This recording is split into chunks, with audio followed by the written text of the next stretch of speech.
Ayan na mga kapatid, andito na tayo sa pwesto ko kaninang maga nung ipinakita ko sa inyo yung pagsikat ng araw. Ayan. At ngayon mga kapatid kuwan na tayo 5:45 5:45 na tayo ng hapon. Ayan. Yan yun. Dito kasi sa lugar na yun mga kapatid, yun nga palagi ko pinapakita sa inyo na itong lugar namin ayan, libot ng ayan libot ng bundok. O, diba? Napapalibutan kami ng bundok. Ayan. Ayan. Yan ko pinakita sa inyo kanina yung lugar na yan. Diyan lumabas yung init kanina. Yan yung ma-review dun sa sa video. Yan lumabas yung init kanina. Dito kasi pagka ganitong lugar, itong lugar na yun, para kami nasa nasa loob ng planggana mga kapatid.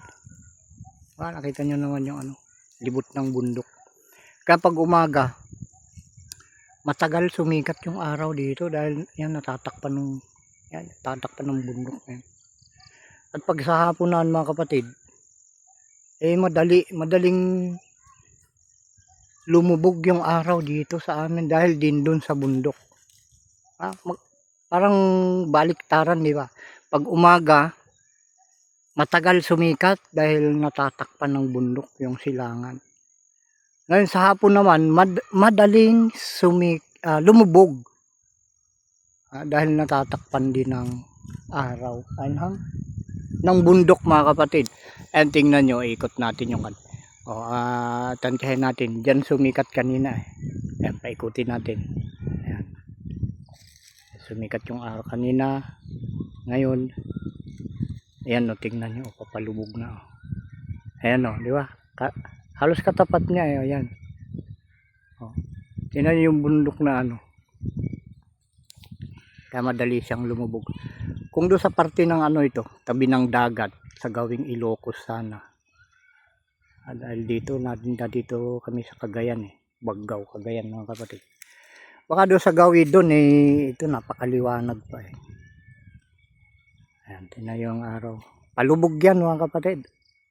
Ang tawag ata sa English yan sunset ba ang tawag yan? Dahil yung pagsikat kung ako nagkakamali, sunrise ata. Kuhan nyo ako mga kapatid, i-correct nyo kung tama yung sinasabi. Yung paglubog, sunset sa English. Yung pagsikat, sunrise. Ganun ba yun mga kapatid? Sulit kasi tayong Tagalog. Pero yung Ilocano kayang-kaya na rin natin. O diba? Ikutin naman natin yung puntahan ulit natin yung sinikatan niya yung araw na yun. Napapalubog. Ayan. Ito sumikat. Yan. Ng umaga. Ulitin natin. Ikutin mga kapatid. Anong tawag ba dito? Play right ba to? Play left. Dahil ito yung aking kanan mga kapatid pag ganun yung ikot di ba? Play right at ang tawag dito. Tingnan nyo man mga kapatid papalubog na. Antayin nga natin kung ilang minuto siya bago lumubog. Inuulit ko mga kapatid yung oras namin dito ngayon. Ayan, 10 minutes na lang bago mag alas 6. Ewan ko sa hindi ko pa kasi narinig sa Pag-asa kung anong talagang oras ang sunset ngayon.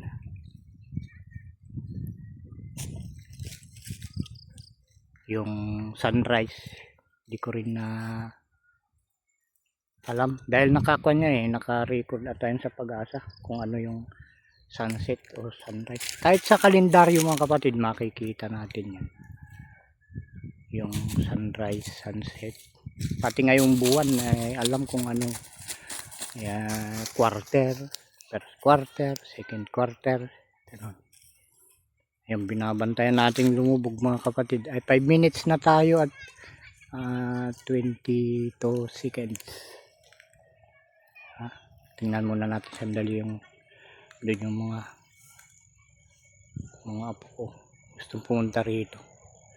Nakita yung aso, kung napansin nyo yung dalawang aso na andiyan na naman siya. Yun yung dalawa na yan. Andiyan yung isa. Yun yung isa.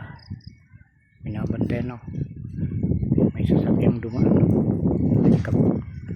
Tingnan na natin yung init.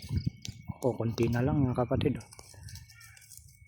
Natititigan ko parang para siyang baga, bilog na baga, pero dito sa cellphone na video iba, parang siya parang lang, liwanag lang ng flashlight. Pero kung ako ang titingin, kung kayo nandito ngayon yung actual, bilog na baga yung pagtingin ko. Bilog na bilog. Antayin natin, baka lumabas din na ganun. Yan, saglit, gawin tayo dito saglit. Ngayon pala ay ano ba itong kahoy? Nara yan, yung kahoy na yan. Nagpapalit nata ng mga dahon ngayon ng mga nara. Ganyan na yung itsura. Pero yung iba parang hindi pa.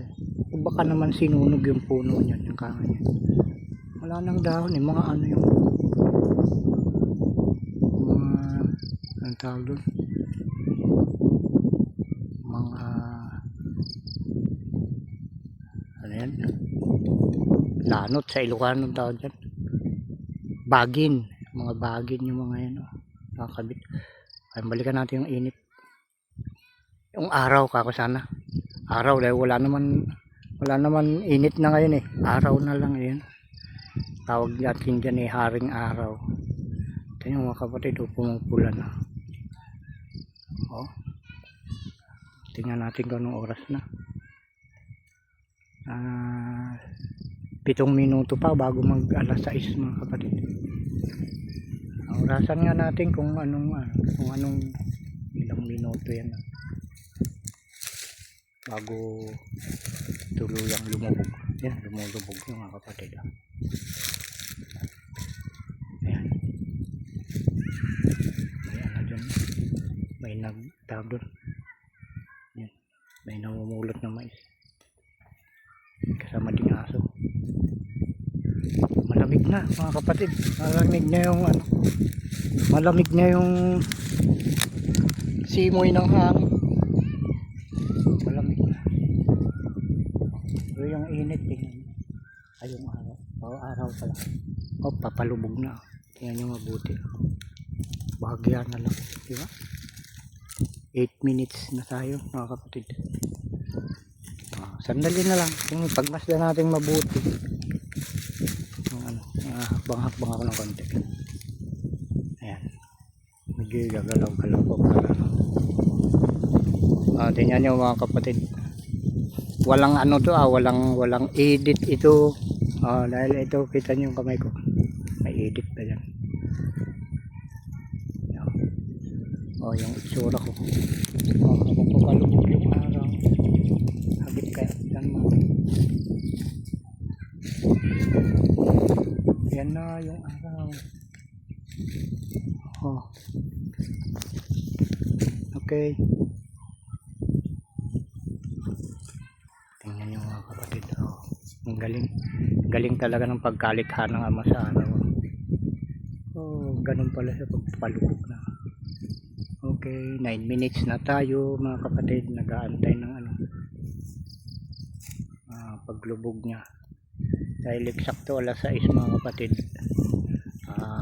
gagawin na naman natin yung pinag-uutos ng ating Ama na oras ng pananalangin ni alas 6, pagdarasal. Yan, alas 6, may oras kasi yung pagdarasal mga kapatid, alas 6 at alas 9. Yan, araw man yan o gabi, basta dumating yung oras na alas 6, Pagkatapos nun, alas 9, yun yung oras ng pagdadasal na nakalagay sa Biblia, mga kapatid. At baka may papakita ko sa inyo yung ano, kung saan mababasa yun, yung itinakda na oras ng pagdadasal, mga kapatid. Ayan, tingnan nyo yung araw. Kakonti na lang. At yung oras ay 4 na minuto na lang bago mag alas 6, mga kapatid. Tingnan nyo. Hindi para makita nyo mabuti. Ayan, tingnan yung oras. Sarili ko. Ayan, magalaw yun. Ayan na, mga kapatid. Bumibilis pala sa pagpalubog na talaga. Ayan na. Kaunti lang, may mga kwan na lang, mga dahon na lang na tumatak, mga punong kahoy, pero nakalabas pa siya. Diba? Kita pa natin kung saan siya lumubog, yung anino niya, yung anino ng paglubog niya. Diba? Nakakamangha talaga yung mga nilikha ng ating Diyos Ama sa langit. Ay ito talagang kahit sino ay hindi kayang gawin itong mga ganitong ginikha ng ating Ama na siyang tumutulong sa ating pamumuhay sa araw-araw, mga kapatid. Gaya na ng mga bundok na yan, yung mga punong kahoy na yan, yun naman hindi gawa ng mga scientist, mga kapatid. Itong lupa na ito ginagalaw natin. Ayan, ay nilikha ng Ama para sa ating araw-araw na pamumuhay ay makatulong, diba? Ayan na, mga kapatid, wala na, lubog na. Ayan, yun na lang niya, bakas na lang niya, yun, mapulang paligid. Napunta tayo sa silangan na pinagmulan niya, mga kapatid. Yun, turo ko ulit sa inyo doon, nagmula kaninang maga. Ayan, mga kapatid. Okay, yan lang muna, mga kapatid. Hanggang sa muli. Bye bye.